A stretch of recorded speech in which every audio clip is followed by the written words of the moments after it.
నేపథ్యంతో తెరకెక్కించిన జైబోలో తెలంగాణ సినిమా విదేశాల్లో సైతం హవా కొనసాగిస్తుంది.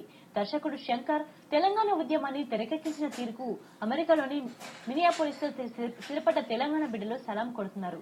ఈ సినిమా చూస్తుంటే ప్రత్యక్షంగా తెలంగాణ ఉద్యమంలో పాల్గొన్న ఫీలింగ్ కలుగుతుందని అంటున్నారు. ఉద్యమ నేపథ్యంతో సినిమాను తెరకెక్కించిన తీరు అద్భుతమని కొనియాడుతున్నారు. పొందాలని ఆశిస్తూ మరొకసారి జై బోలో తెలంగాణ. ఈ మూవీ ప్రపంచవ్యాప్తంగా అందరూ తెలుగు ప్రజలు irrespective of reasons and all అందరు చూసి కూడా ఈ రోజు ఉదయం కూడా నాకు చాలా కాల్స్ వచ్చాయి.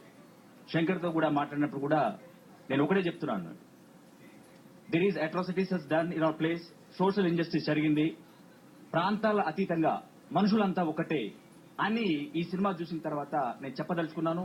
మీరందరూ ఎవరి ఉద్దేశమైనా కూడా ఇదే ఉంటది. ఈ సినిమాలో ప్రతి ఒక్క moment right from the beginning of 1969 till date February 4, 2011 all the situations were there, all the mentions were there in the picture. విజయవాడలోని ఎన్టీఆర్ హెల్త్ వర్సిటీ అక్రమాల